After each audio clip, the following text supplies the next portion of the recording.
सुरुवातीला एक मोठी बातमी आहे। मुख्यमंत्री एकनाथ शिंदे दुपारी मराठा प्रतिनिधींची बैठक घेणार आहेत। सकल मराठा समाजाच्या प्रतिनिधींची ते चर्चा करतील। यामध्ये विधिज्ञ आणि अभ्यासकांची मतं ते जाणून घेणार आहेत। आयोगाने दिलेल्या अहवालावरती चर्चा केली जाणार आहे आणि त्यासाठी मुख्यमंत्री एकनाथ शिंदे यांनी दुपारी एक बैठक बोलावलेली आहे। मराठा प्रतिनिधींची ही बैठक आहे। सकल मराठा समाजाच्या प्रतिनिधींची मुख्यमंत्री आज दुपारी चर्चा करणार आहेत। यामध्ये विधिज्ञ आणि अभ्यासकांची मतं जाणून घेतली जाणार आहेत। मागासवर्ग आयोगाकडून आलेल्या अहवालावरती चर्चा केली जाईल।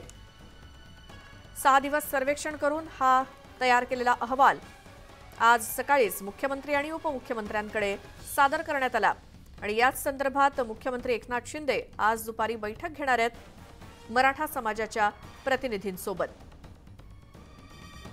यामध्ये विधिज्ञ काही आणि अभ्यासकांची मतं जाणून घेतली जातील। आयोगाने दिलेल्या अहवालावरती चर्चा केली जाईल। त्यासाठी आज दुपारी मुख्यमंत्री एकनाथ शिंदे यांनी एका बैठकीचं आयोजन केलंय।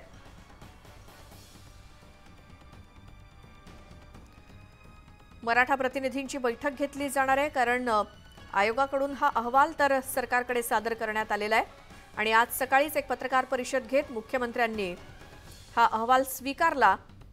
सोबत उपमुख्यमंत्री देवेंद्र फडणवीस सुद्धा आणि 20 फेब्रुवारीला एक विशेष अधिवेशन बोलावण्याची घोषणा सुद्धा मुख्यमंत्र्यांनी केली आणि याच विशेष अधिवेशनात 20 फेब्रुवारीच्या अधिवेशनात मराठा आरक्षणावरती चर्चा केली जाईल। आता हा जो मागासवर्ग आयोगानं 6 दिवस तब्बल 2.25 कोटी मराठा कुटुंबांचा सर्वे करून हा अहवाल सादर केलेला आहे। याच अहवालावरती चर्चा केली जाणार आहे मुख्यमंत्री आणि मराठा प्रतिनिधींसोबत। अधिक माहितीसाठी जाऊयात आमचे प्रतिनिधी ज्ञानेश्वर साळोखे यांच्याकडे। ज्ञानेश्वर, आज दुपारी मुख्यमंत्र्यांनी जी बैठक बोलावली आहे हा अहवाल सादर झाल्यानंतर त्याबद्दल काय माहिती?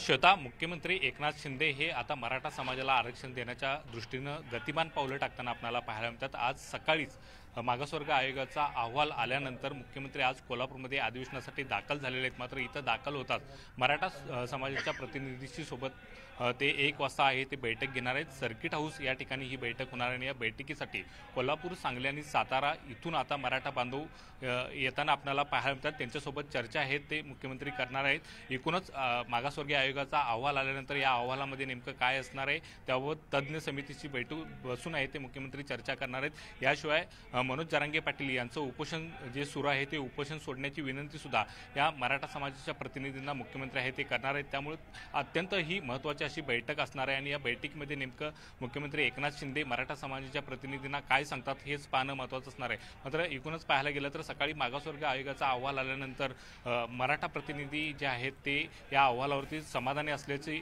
आपण म्हणू शकतो, कारण तशा पद्धतीच्या प्रतिक्रिया सुद्धा अनेकांनी व्यक्त केलेल्या आहेत आणि आरक्षणाच्या दृष्टीनं जे अधिवेशन पार पडणार आहे या अधिवेशनामध्ये यावरती शिक्कामोर्तब होणार आहे। त्यामुळे तत्पूर्वी मराठा समाजाच्या प्रतिनिधीशी आज मुख्यमंत्री संवाद साधणार आहेत आणि मनोज जरांगे पाटील यांना विशेषतः जे उपोषण आहे ते मागे घेण्याची विनंती मराठा समाजाच्या प्रतिनिधींच्या माध्यमातून करणार आहेत। त्यामुळे या बैठकीमध्ये नेमकं आता काय होणार हेच आता पाहणं महत्त्वाचं असणार आहे। बिलकुल ज्ञानेश्वर, धन्यवाद या माहितीसाठी। आज दुपारी 1 वाजता ही बैठक होते। मराठा